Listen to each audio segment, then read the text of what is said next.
Thank you so much for tuning in to my channel, The Spiritual Scientist. I'm Victor. During the last number of videos, this is the Spiritual Scientist channel, and I delved into some scientific, principles, taking apart bits of reality, and I feel like it got away from the spiritual side of things. It's very interesting when the government separates, church and state, and how everything is, separated. We have science and religion, and what I'm trying to do is bridge them again in with truth. So that's what this is about, and I thought I'd talk more about the spiritual aspects of things, and then maybe we could circle back to some of the other things going on. So just wanted to give you a preview of what I'm going to talk about, which I like to do. If that's not your thing, you can tune out. Hopefully you're not tuning out and want to hear a little bit more. So concerning awakening, people awaken. What is awakening? People awaken, and awakening is coming to a realization of who you are, and having a better view of what you are in relation to outside yourself and to the universe. Like when Jesus, was on the earth, he said, I am, and everybody's paraphrase him, everybody's basically drunk. So from a awakened standpoint, everybody would seem drunk, would seem like they're crazy, wouldn't be who they really are. They would be acting, they would be fake, they would be this and they would be that. But when you are who you really are, then you're more in line with yourself, and then more people will understand you. It's when you tell the truth versus a lie, then that truth becomes more who you are. To give you, I think I told this story before, to give you a quick synopsis of telling the truth. So, well, to go back a step further, you have to be triggered to get awake. You get triggered in your life by something that insults your soul.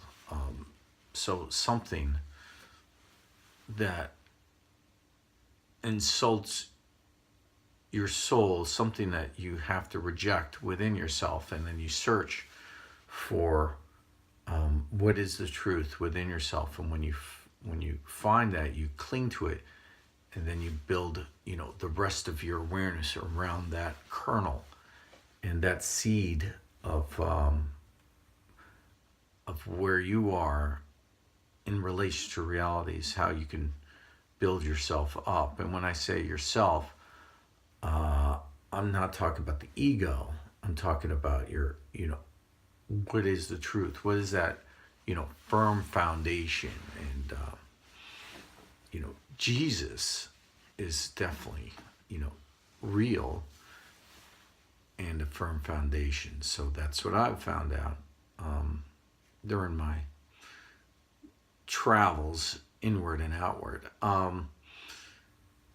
So there's something that your soul.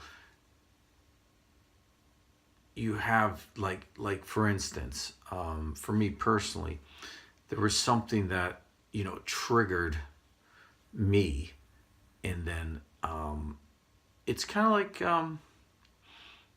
like almost like the Manchurian Candidate. Like you're going through life, and you have these like a code word, like a trigger, and all of a sudden something happens. And for a lot of people, it's the apocalypse. It's the end of the world. So, for instance, if you think the end of the world's going to happen in a week, what would you do? Who would you reach out to in your life? Who would you react to? What would you say differently than you would say today? It's that intensity. It's that finality within like the last week of your life and what you do. Who you reach out to before through your past or whomever, and how you interact with them. That really, that defines what you're really about. And are we living our lives like we have only today and that's it? Like, are you really being who you are now? I mean, if you're going to die tomorrow, are you being real? I know everybody who's more woke understands this. These kind of things are now out there more in the mainstream, but back in 2010, when this was all hitting me big time, I mean, I had a huge awakening back in 1991. And then I kind of went quiet for many years, and then a lot of things, happened again. So it's like you take 3 steps forward and 2 steps back. So I thought I'd speak specifically about an incident to help you. But let's talk about awakening. I think that would be better. So what I was saying before is that so when you speak your truth, what you do is you go through one day without telling a lie about anything, and anything comes up, and do it from, okay, today's the day I'm going to tell the truth. And then you go through your routine, and then and then you go through the middle of the day, and by the middle of the day, oops, you had to say, somebody said something to you, and you made something up, right? So I used to teach religious class, so I'm going to tell it to you like this, and I think I've said this a little bit before. So and then try to go through the end of the day without telling truth. So let's look at it like a diagram, like a circle, right? So we have this circle. Now this is all of your awareness, right? Now, when you tell a lie, what happens? You have to actually, your brain has to work harder for that lie. So you're cordoning off a little bit of that right? So that gets a little smaller. And then this part of it would be the part that tells the lie, because you have to have a subset of reality within yourself to maintain that lie versus what is the real truth. So when you're speaking to someone else, you're not being holistic, you're not being whole, you're not being holy. So you're being a smaller version of yourself, and you're cordoning off that part to interact with them. So whenever you're interacting with that person, you have a different subset of your reality. So that cordon off. Now you tell a lie to someone else, and that that gets smaller. So now they actually did MRIs on people who would tell a lie versus the truth. And when they have to remember the lie that they're doing, their brain was working overtime. Now you would think maybe, oh, that's good, their brain's working overtime. But they're contradicting themselves. So those kind of things make your brain work harder, but you're losing sense of you're taking a step back into not your reality, and you're taking it, so you're working more on maintaining that alter reality versus what you're really in a reality. And in essence, isn't that what a lot of this Mandela effect is maintaining that, for a lot of people, maintaining a separate reality, versus the reality that, some other people perceive. There's another reality that other people are perceiving, and they're not aware of this other reality because their awarenesses are smaller. They haven't widened their awareness to take in that extra data. So, see, I circled it back. You didn't think I would, to Mandela effect, but so when your reality is widened by you being more wholly, being whole, then you're able to perceive a higher awareness. When you're perceiving this higher awareness, you're actually transcending the third dimension. So you're traveling to a higher awareness of being. Now, I said this in another video, which I know a lot of you guys are not watching my older videos, which I try not to repeat myself, but I'm doing a little bit of recapping here, which I thought might be helpful to my newer viewers. And by the way, if you're a new subscriber, thank you so much for checking me out. So, when you're more into this holistic viewpoint of reality, you're taking in more things. And what I was saying in my previous video is that that there is and I actually laid out, it was really a cool video. I impressed myself watching it later. I'm like, whoa, I did it. I'm the only one in the history of the world, okay, to describe a fifth dimensional way to perceive in reality with a fifth dimensional construct using physics, okay? So it's really a cool video. But what I was saying is that through quantum entanglement, here I'm bringing the scientific part back, through quantum entanglement, two particles are entangled at different parts of the universe. And for one to interact with another, when we perceive that, that is ability of perceiving fifth dimensional, that'd be a fifth dimensional quantum entanglement, is your ability to perceive it, is you're touching on a fifth dimensional way of thought. So that's 5D, not to be confused with 5G. A lot of people message me later and they go, is that what you mean by 5G is bad for you? No, 5G and 5D are completely different. 5G is a bandwidth that they're going to be sending out waves and it's going to affect you. Not in a good way. Say no to 5G. So, but quantum entanglement is, if you look at the Mandela effect, and when you look at the Mandela effect and how you're actually perceiving these, fifth dimensional things that are happening, that means you're now having a fifth dimensional awareness. So, just wanted to talk about that for a bit. So, when you're being more whole, when you're being more holy, then you're going to be able to discern more of these spiritual changes to your reality. So what are we really perceiving? We're perceiving miracles.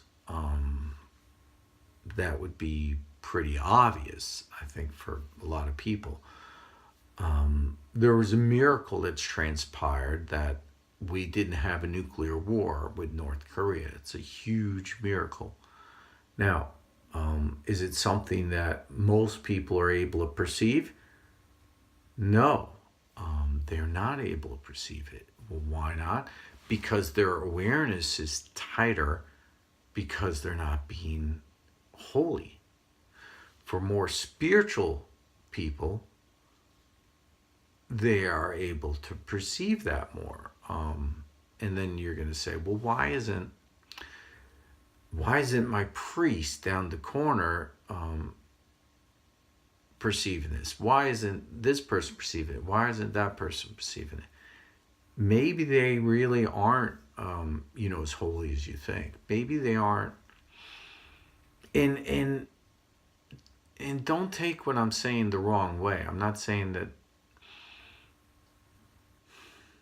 it's a narrow subset of certain factors that allow people to actually perceive, and you have to. It's definitely a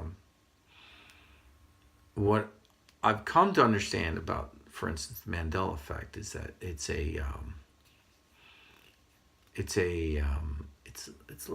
like a frequency, and the people who are really tuned into it, you'll see the same kind of people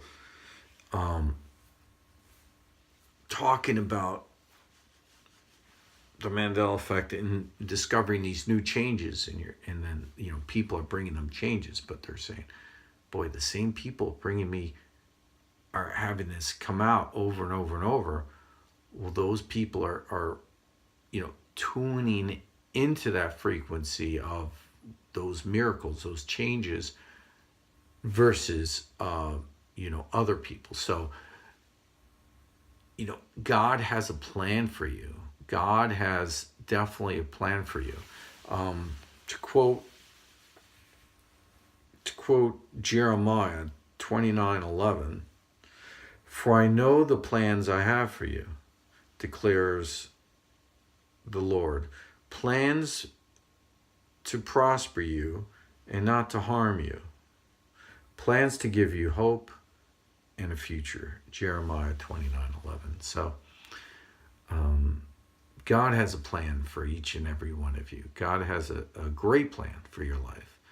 It's up to you to clear yourself of negativities and detoxify yourself to be more in line with who you really are. And if we were looking at it from a multiverse point of view, and I said this before too, let's say there's many yous and many realities. Little weird thought, but if there are many yous, and now all of them are saying exactly like me. They're saying exactly what I'm saying. They're viewing this video, whatever it is. They're all doing exactly the same thing. When you're in line with who you really are, the other yous are in line with you too, and you're giving yourself more weight within the multiverse. And when you're giving yourself more weight, I'm calling this a multiverse weight. So when you're giving yourself more weight because you're all in line, let's say there's 1 trillion multiverses, and through a few billion of them, you're all in line, in lockstep, doing exactly the same thing because you're being who you really are. Versus in other multiverses, other folks would be all over the place. They're not being who they really are. None of them found out who they are. So they're all like all over the place. They don't have as much weight as you would. So the multiverses would line up more for people who are in line with the other multiverses. And those people, their consciousness could transcend one universe to go to the other multiverse. So your consciousness could be a multiverse consciousness. You wouldn't have to perceive on one linear dimension And you wouldn't even realize that you were perceiving things on a scale that other people are more linear. So you would be perceiving things in a multiverse manner, and other people would be more linear. So if you come at from that point of viewpoint, that would explain many things, wouldn't it? So you'd be saying, well, I remember it being this way, and I remember it being that way. That isn't right. But yet for other people would be one way. The reason that you would actually perceive things differently would be because your consciousness residing in a multiverse manner would have memories from one multiverse, and then you would be in a different one at the same time, and sometimes your consciousness would travel in between. But it doesn't mean that you're stuck to one multiverse. You would be transcending all the time. When I started thinking about that, there was a science fiction book called The Long Earth, which I enjoyed tremendously. I believe it was written by Alan Dean Foster. And within it, there's all these different Earths. And they have the ability to, in the multiverse, they jump from one to the other. They have these animals, it turns out later, not to spoil the book, but there's these animals that go from one multiverse. And I just received a PayPal from someone for doing healing and spiritual mentoring, by the way. I just saw it flash on the screen, so thank you so much. And then, by the way, I have a website called victorhamza.com. If you ever want to go on there, there's a PayPal. You could send me a donation. It's certainly appreciated. There's other channels out there accepting money. That's the only way I have right now. I'm very limited budget. So anyway, so in this, they have these creatures that can bounce from one, multiverse to another. And within it, they actually hunt that way. Like they're coming at you and then they disappear and then they're closer. So it's pretty cool. But I was thinking, wouldn't it be interesting if that's what Bigfoot could do? Like if Bigfoot would be a real creature and would be has the ability to multiverse jump, then that would explain how come people haven't been able to capture Bigfoot or see Bigfoot or whatever. Whenever they go to capture it, Bigfoot, he would just go from one multiverse into another and, be safe and then run away a little bit and then pop back or whatever, or just stay in the other one. So that could be something that I think would be interesting. And for that respect, what about aliens? I had an idea that, and I'm just going to freestyle for a bit and then, sign off. So I had an idea that what if there was like 1 trillion Earths, right? So we're on one Earth. And if you keep going down very long spectrum, towards the, way far away as Earths, progress or whatever, you would have like, you would have different, creatures and they would be on these other Earths. They would be like, let's say, reptilians, would be there. And then, because they grew up as from the dinosaurs and they would be in their Earth, and that would be their home. And then they would learn how to multiverse jump, and then they would be here and you're like, where did you come from? You're an alien. And then they're like, no, I'm not an alien. This is my Earth. And then you're like, what? And maybe they don't know that they multiverse jumped. But from, that could be something, pretty interesting, right? So there would be another Earth far away where for instance, eagles, where there were giant eagles in Australia. What if those eagles, which they say, if you look at the pictograms, the Anunnaki look like eagle people. What if they were all eagles in another multiverse far away from our multiverse? And what if they ended up being the top of the food chain and, killed off all the mammals because they're 20-foot eagles? And what if they were in that universe, they're the top dog and they're intelligent, and now you have these eagles that are there, and then they learn how to multiverse jump, and then they pop through different realities and they tinker and do something, and then all of a sudden you have legends of Anunnaki that are eagles.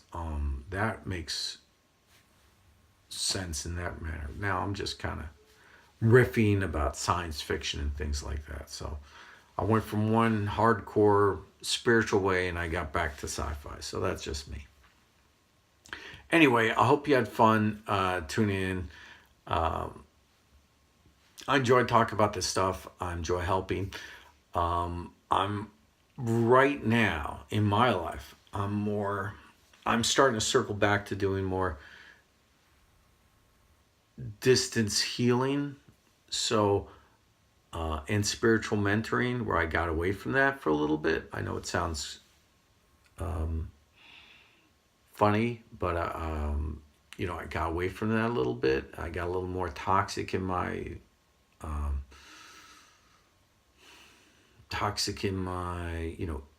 habits. I'm trying to clean myself up again. So in order for me to do like a distance healing, like I really got to detox everything. Your mind, soul, being, your body.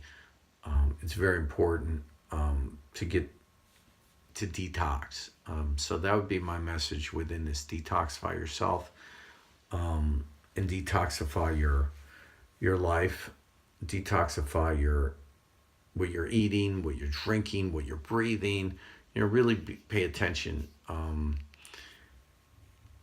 I ended up detoxifying myself a lot, fasting and praying and getting rid of all the sugars, all that stuff, right?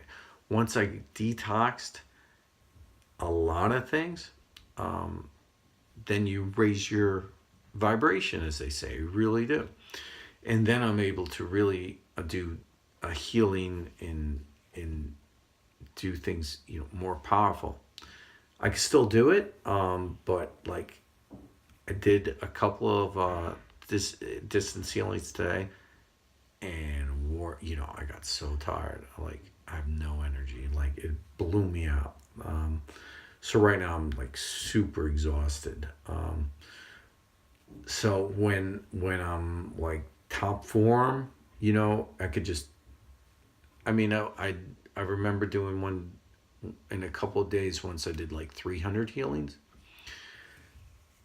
But I blew my gasket out, and I couldn't do any. It was like 2 weeks. I was dead. I was like, I can't move. Like I literally was like passed out during the day. I was just so tired. Like I just drained myself completely. I put myself on this forum, and I said free distance healings, and I got hit up by so many people. But I wanted to help everybody, and so many people were finding help. But then it was just too much. So right now I'm trying to limit myself and do things in a healthy manner. But thank you so much for tuning in. Like, subscribe, share. Peace. Love you all. Bye-bye.